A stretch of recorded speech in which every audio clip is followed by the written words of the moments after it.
عمر کی شہادت ہے۔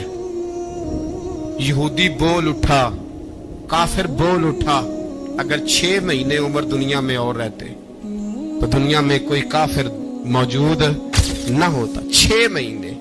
اور جب اس بطل جلیل کا جنازہ اٹھا، اللہ بخاری پڑھیے نا، اللہم ارزقنا شہادت فی سبیلک، اللہ بسترے کی موت نہ دینا، شہادت کی دینا۔ عمر شہید ہوئے، مسجد نبوی میں نماز پڑھاتے، اور جب جنازہ اٹھا تو مدینے کا پھر پیچھے جو دلیر بچے وہ مولا علی تھے۔ مولا علی، جناب عمر کا جنازہ اٹھا تو سب سے پہلی ہائے جو نکلی وہ حضرت علی کی زبان سے نکلی، اور حضرت علی کی ساری داڑھی آنسوؤں سے بھر گئی۔ لوگوں نے کہا کہ علی کیا ہوا؟ فرمانے لگے تم دیکھ نہیں رہے جنازہ کس کا اٹھا ہے، پلٹ کے دیکھو تو صحیح، تم پتہ نہیں ہے کون گیا ہے؟ کہ حضور کیا ہوا؟ آپ فرمانے لگے عمر اس طرح کے کام کر کے گیا ہے، اب ان کے رستوں پہ کون چلے گا؟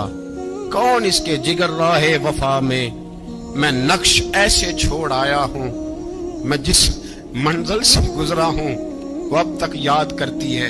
حضرت علی حضرت عمر کے جنازے پہ کھڑے ہو کے کہتے ہیں اللہ مجھے اس طرح کے عمل کرنے کی توفیق دے جس طرح کے عمر کر کے گیا۔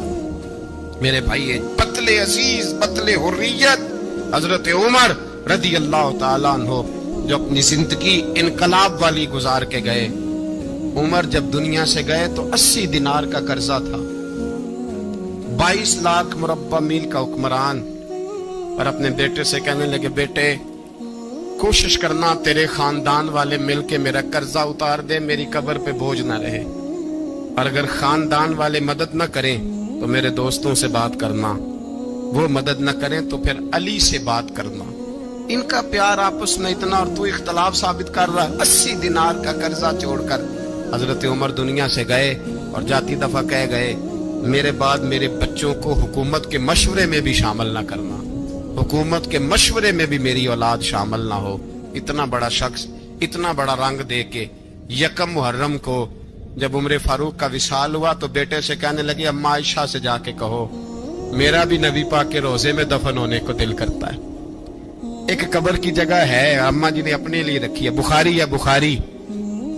حضرت عائشہ کے پاس صاحبزادے گئے، کہنے لگے اماں جی عمر کو زخم لگ گیا ہے، حالت بڑی پریشانی والی ہے۔ وہ کہتے ہیں اگر اماں اجازت دیں، سید عائشہ رو پڑی، فرمانے لگی کہ اپنی قبر کی جگہ تو نہیں نہ کسی کو دیتا، پر عمر نے کمال ہی بڑا کیا، اسے کہو جاؤ گنبد خضرا میں قیامت تک جو مصطفیٰ پہ اور ابو بکر پہ سلام پڑے گا وہ تجھ پہ بھی سلام پڑھ کے جائے گا، جاؤ میں نے جگہ دی۔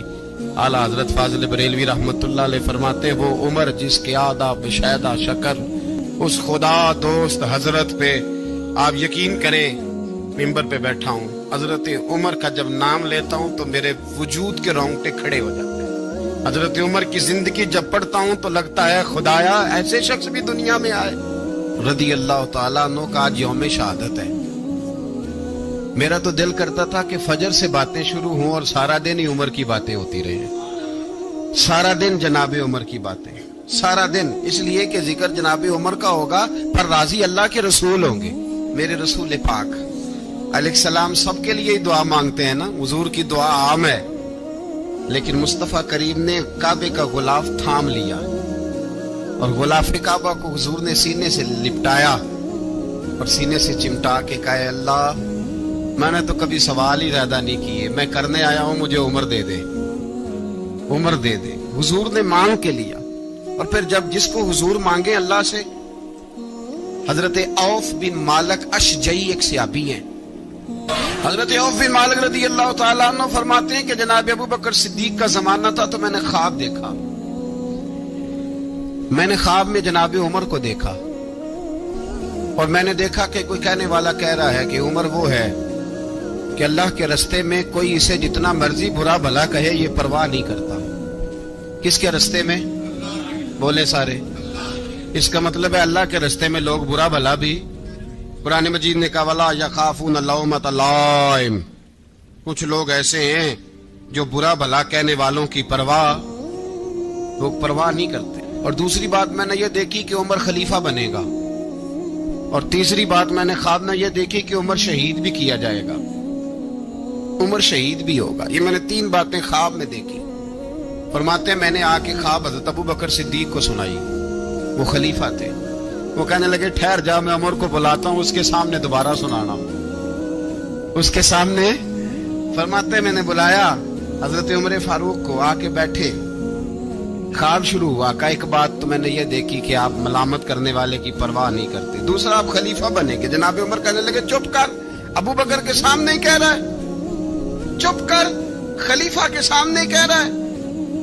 حضرت ابو بکر صدیق کہنے لگے عمر اسے کہنے دو، مجھے لگتا ہے رب کی رضا یہی ہے کہ میرے بعد اگر مصطفیٰ کا منبر ملے تو عمر کو ہی ملے، اسے کہنے دو، کہنے دو۔ حضرت عمر رضی اللہ تعالیٰ عنہ کو تیسری بات کہی۔ حضرت عوف بن مالک نے کہا آپ شہید کیے جائیں گے، میں نے خواب دیکھی ہے۔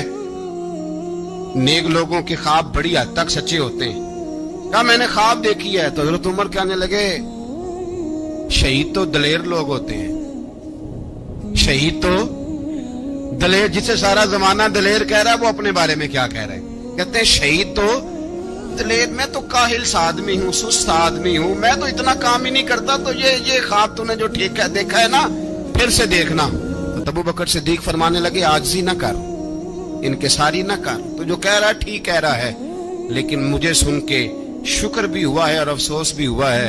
افسوس اس بات کا کہ تیرے جیسا بطل عظیم چلا جائے گا، اور شکر اس بات کا کہ رب تجھے زندگی بھی اعزاز والی دے گا، اور شہادت کی موت دے کے اللہ تجھے موت بھی عزت والی عطا فرمائے گا۔ اللہ موت بھی تجھے عزت والی دے گا، تجھے کاہلوں جیسی موت اللہ۔ حضرت فاروق اعظم رضی اللہ عنہ، بھائی یہاں تو اس زمانے کا سب سے بڑا مسئلہ پروٹوکول ہے۔ ہم چھوٹے طبقے سے لے کر بڑے سارے پروٹوکول کے قائل ہیں، پر حضرت عمر رضی اللہ تعالی، حضرت عمر کی